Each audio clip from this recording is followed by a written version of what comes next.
میں آپ کو یہ بات بھی غیر مبہم الفاظ میں بتا دوں گا کہ ہندوستان میں آج جو پالیسیاں چل رہی ہیں ان پالیسیوں کے پیچھے RSS کا فکر ہے. یہ بالکل ایک بدیہی حقیقت ہے، اس سے کوئی انکار نہیں کر سکتا. حقیقت پسند جو لوگ ہوں گے، صرف RS کا فکر ہے.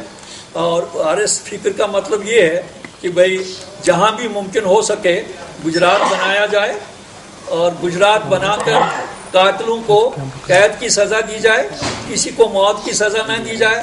جنہوں نے 3000 لوگوں کو بے رحمی کے ساتھ قتل کیا ان کے خلاف بھی کوئی بھی کسی کو بھی آج تک قتل کی سزا نہیں دی گئی ہے. اس طرح یہ RS سوچ جو ہے وہ یہاں وہ غالب کرنا چاہتے ہیں اپنے ان حربوں کے ذریعے. اس سے بھی ہماری مظلوم قوم کو باخبر رہنا چاہیے. میں نے آپ کو بتایا 2006 میں فارسٹ سیکٹر نے جنگلات کی زمین کا ایک رقبہ جو شاہین بورڈ کو منتقل کیا تھا اس کے بارے میں انہوں نے سٹے لایا اور وہ اب بھی ان کے قبضے میں ہے. 1989 میں صرف 12,000 یاتری یہاں آئے تھے اور آج جب جیسا میں نے کہا 50 گنا اضافہ ہو گیا ہے اور 6,30,000 2012 میں یاتری یہاں آئے اور وہ یاترا کر کے چلے گئے. اب یہ جو سپریم کورٹ نے اس کا از خود نوٹس لیا ہے کہ 6 لاکھ لوگوں میں سے جو 93-94 لوگ مر گئے ہیں. اب آپ خود اندازہ کریے کہ بھائی سطح سمندر سے کتنی اونچی ہے؟ 12,000 13,500 فٹ اونچی ہے یہ جو گفا ہے 13,500. اب آپ خود اندازہ کریے کتنے ایجڈ لوگ ہوتے ہیں، کتنی ایلمنٹوں کے شکار لوگ ہوتے ہیں یاتریوں میں. تو 6 لاکھ لوگوں میں سے 94 یا 93 لوگوں کا طبی موت مر جانا یہ کوئی اچنبھے کی بات نہیں ہے.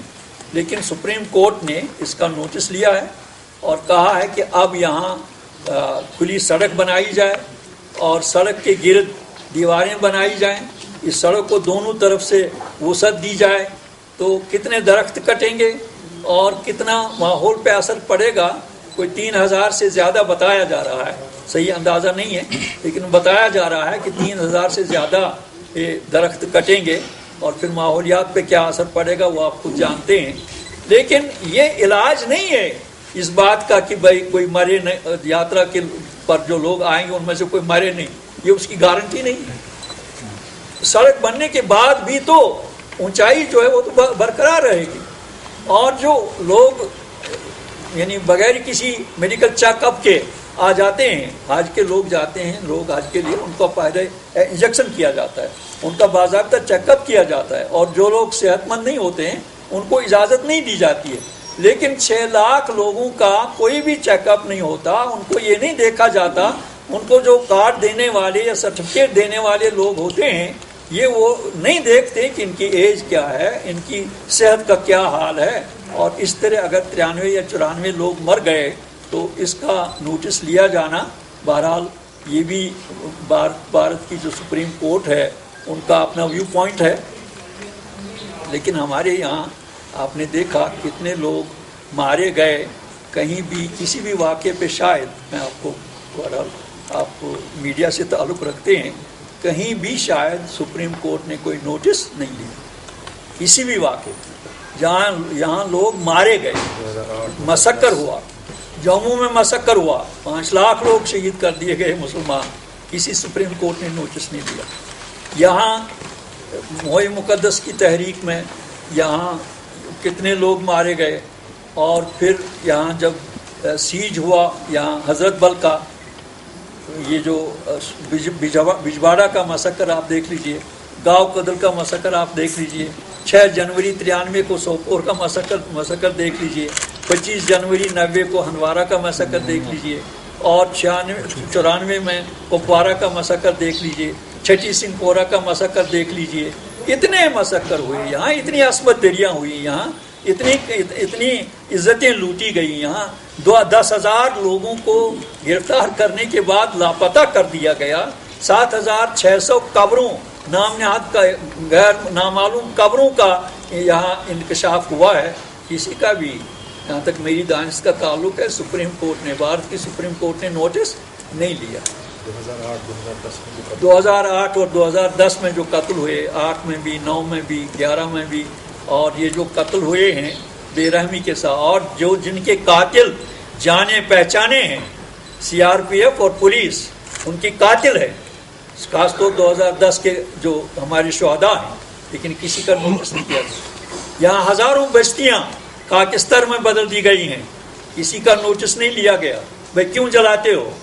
ایک گھر میں کوئی مجاہد چھپا ہوتا ہے، اس گھر کو تو آپ تلاشی کر سکتے ہیں، لیکن اس بستی کے سارے مکانوں کو جلانا انتقام گیری کی بدترین شکل ہے۔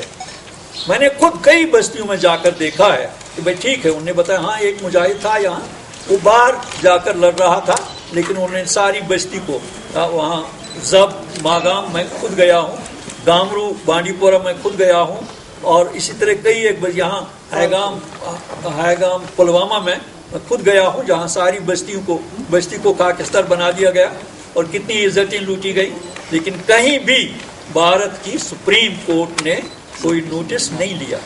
اس کا کیا مطلب ہے؟ اس کا یہ مطلب ہے کہ یہاں جو مارا جاتا ہے مسلمان ہے، یہاں جس بیٹی کی عزت لوٹی جاتی ہے وہ مسلمان بیٹی ہے، یہاں جو مکانات جلائے جا رہے ہیں مسلمانوں کے مکانات، یہاں جو مسجدوں کی بے حرمتی ہو رہی ہے مسلمانوں کی مسجدیں ہیں۔ تو مائنڈ سیٹ کیا ہے RS کا؟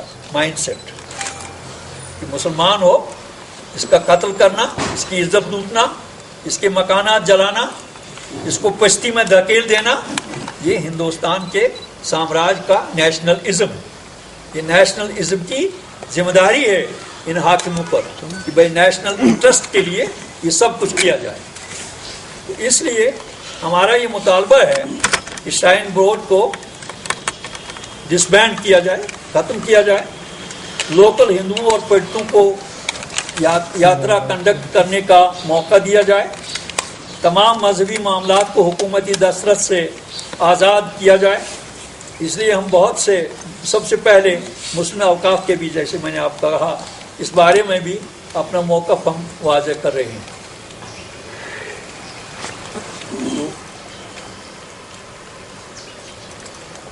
یاترا کے دورانیہ میں بھی کمی لائی جائے اور یاتروں کی تعداد کو بھی محدود کیا جائے۔ کیوں ہم یہ کہتے ہیں؟ آپ خود جا کر گنگوتری میں دیکھ لیجیے، جہاں BJP کی حکومت ہے، بھائی وہاں جو آپ ڈسپلن قائم کر رہے ہیں کہ 150 سے زیادہ لوگ وہاں ایک دن میں یاترا نہیں کر سکتے، تو یہاں ہزاروں کو آپ کیوں الاؤ کرتے ہو؟ 18,000 ایک دن میں یہاں یاترا کر رہے ہیں۔ بھائی وہاں جب بندش ہے، وہاں جب نظم ہے، ڈسپلن ہے، وہاں جب آپ پابندی عائد کر رہے ہیں، تو یہاں کیوں انتقام گیری سے آپ کام لے رہے ہیں؟ یہاں ایک دن میں 18,000 لوگ یاترا کر سکتے ہیں۔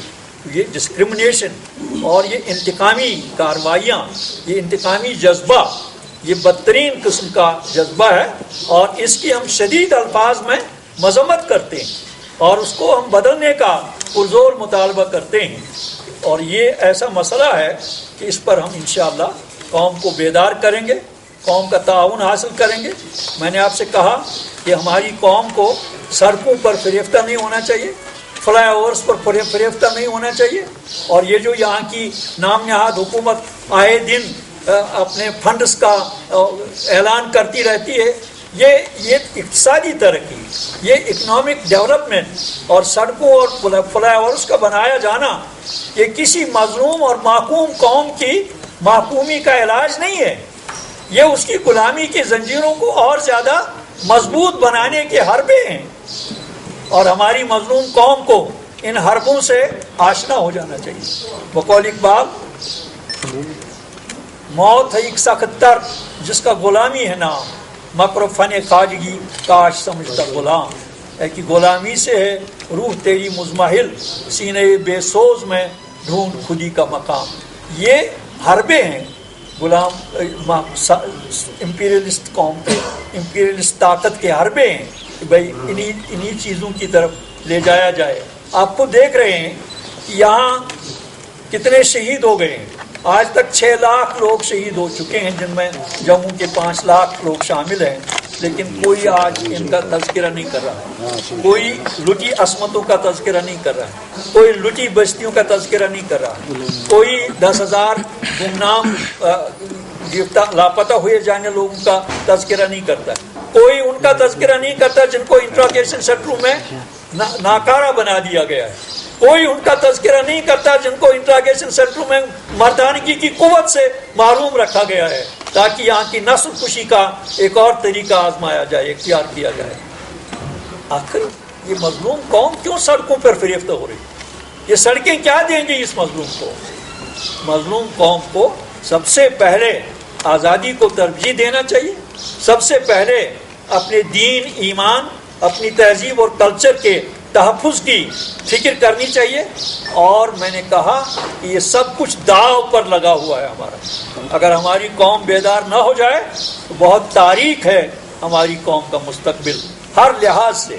اور میں آپ کو آپ کی وساطت سے اپنی مظلوم قوم تک یہ پیغام پہنچا دینا چاہتا ہوں کہ ہمارے پاس جو باغات ہیں، زمینیں ہیں، دولت ہے، بینک بیلنس ہے، کاروبار ہے، ان سب چیزوں سے کے مقابلے میں ہمارے پاس جو سب سے بڑی دولت ہے وہ اسلام اور دین کی دولت۔ وہ خیر مما یجمعون، قرآن ہم کو کہتا ہے بھئی یہ جو تمہیں دولت دی گئی ہے قرآن کی شکل میں، رسول رحمت صلی اللہ علیہ وسلم کی شکل میں، اولیاء کرام اور مجددین کی شکل میں، یہی آپ کے لیے بہت بڑا سرمایہ ہے، اور اس سرمایہ کے لیے ہمیں سب کچھ ترجیح دینا چاہیے، لیکن اس سرمایہ کو ہمیں اپنے ہاتھوں سے جانے نہیں دینا چاہیے، اور ہندوستان کے نزدیک یہی سرمایہ ہے جو وہ لوٹنا چاہ رہا ہے۔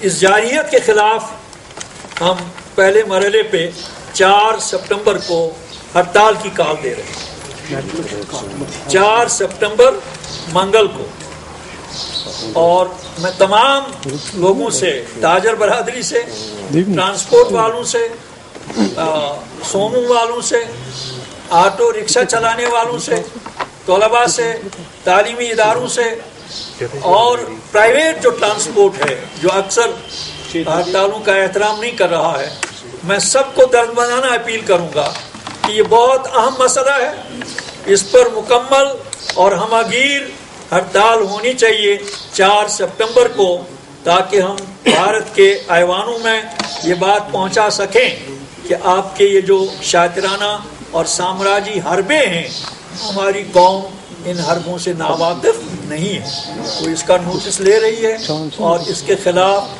وہ مؤثر ترین آواز اٹھانے کا حق رکھتی ہے، اور یہ آواز انشاءاللہ اٹھائی جائے گی۔